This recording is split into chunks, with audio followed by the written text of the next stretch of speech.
Welcome back to the show, everybody. We got a great one lined up for you, but better than that, we got breaking news right now. Just dropped moments ago. Hinman's calendar has been had, ladies and gentlemen. And guess what? Meetings with Consensys and Joesph Lubin are on them. We got you. ETHGate's real. Somebody roll that beautiful intro.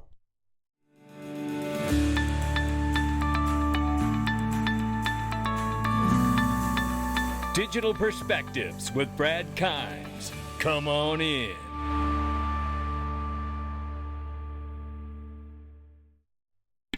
Welcome back to the show, everybody. My, oh my, how much more pressure can this SEC agency take in this case? We got some breaking news for you. You're going to want every bit of it. Right now, $970 billion market cap for crypto.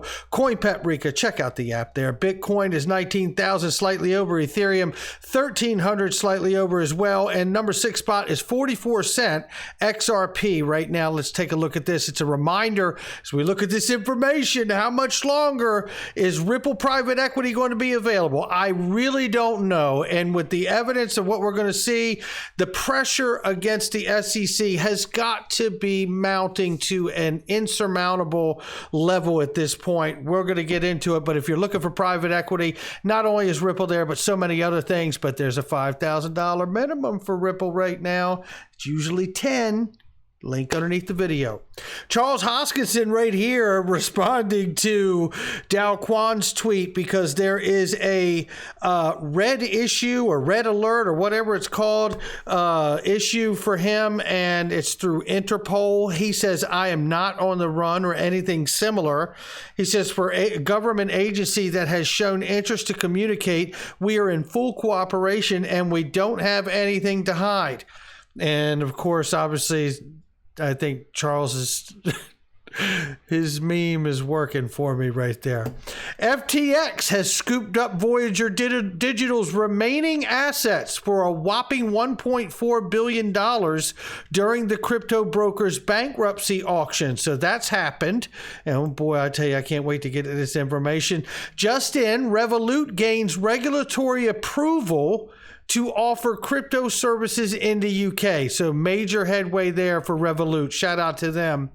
And we're excited to announce the expansion of our partnership with iRemit in the Philippines as one of the earliest adopters of on-demand liquidity. iRemit is expanding their use of on-demand liquidity to improve their internal treasury management. Now, I think we actually covered this news before, but I brought it up because of the news from this morning. Nubank, RippleNet partner there, headway going on that front for Nubank in Brazil.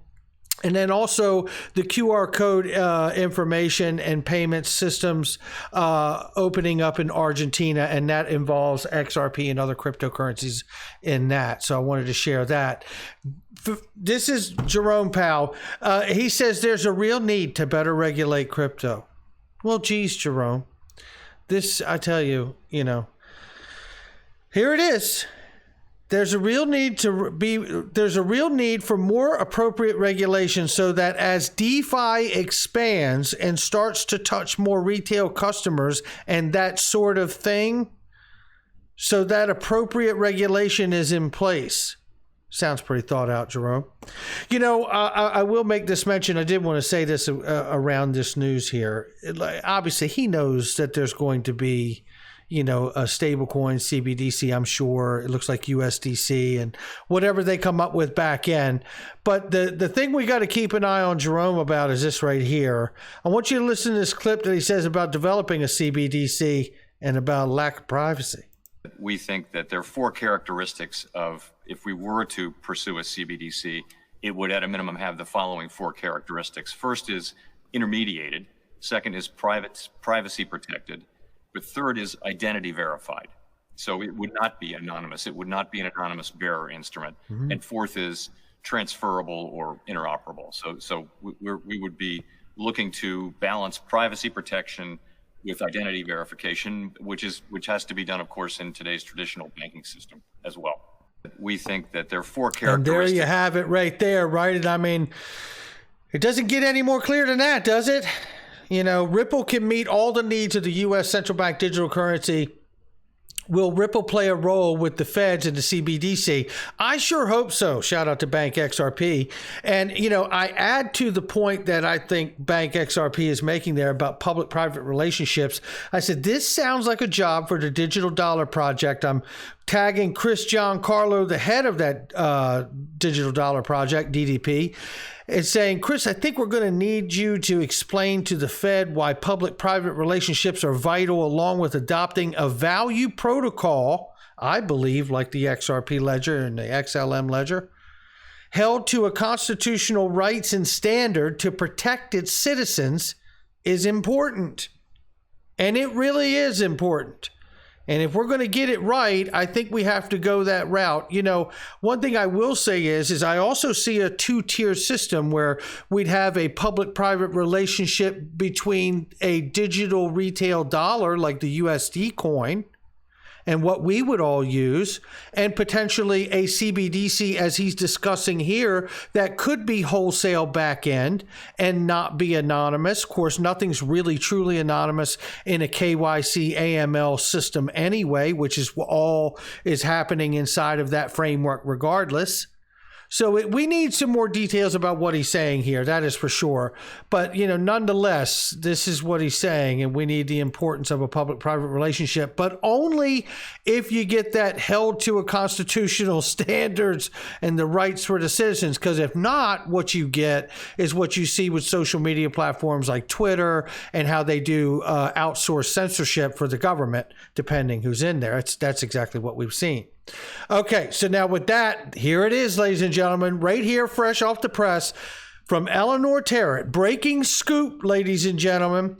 She says, I have received a copy of Bill Hinman's public calendar covering his entire tenure while at the SEC.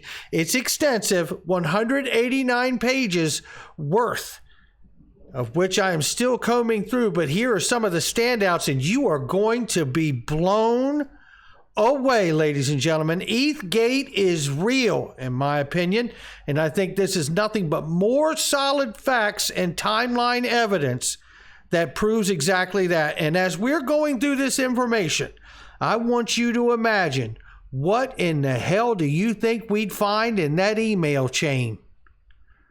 This is just his calendar. Wednesday, March 28th, 11 a.m., Hinman has scheduled meeting with Scott Kapoor, managing partner of A16Z. Say it isn't so.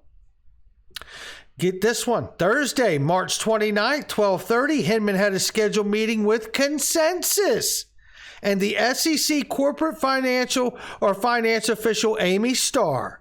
And then on April 6th, 1 p.m., Hinman had a scheduled meeting titled ETH. Thursday, April 12th at 4:30, a meeting scheduled titled Ether. Monday, April 23rd at 5 p.m., he had a scheduled meeting with Joesph Lubin. I'm going to get that one again. On Monday, April 23rd at 5 p.m., a scheduled meeting with Joesph Lubin. I wonder if that's where Joesph Lubin got that little piece of paper for his pocket he talked about. And on the day Hinman gave his famous speech at the Yahoo Finance Market Summit, there was a scheduled meeting with Ripple Counsel and Valerie Sispanik at 10 a.m. More to come. Oh my, oh my. This mountain just got a lot taller for the SEC and certainly for William Hinman. Boy, I tell you, if William Hinman hasn't lawyered up, I'm not a lawyer, but this will be a good time for you to get one. I tell you, and no wonder the SEC had him sign an affidavit. It was his own personal opinion. That was the agency as far as I'm concerned back then, and I said it back then, letting him know, you're on your own, fella. Things just got a lot hotter. I'll tell you what, think of this for a moment. ETHGate's not on trial. ETH is not on trial. But you know what this really does? Shout out to Stuart Alderati and the Ripple legal team. because that's where the leverage is. We don't get the clarity we want as Ripple for XRP. How about we just take up a bunch of lawsuits and criminal action taken against the things that are discovered here? Because it looks just as bad as it could look, I believe. And oh my gracious, I can't wait to have that judge rule on that email chain. Oh, can you imagine what's in that? If this is who they were meeting with?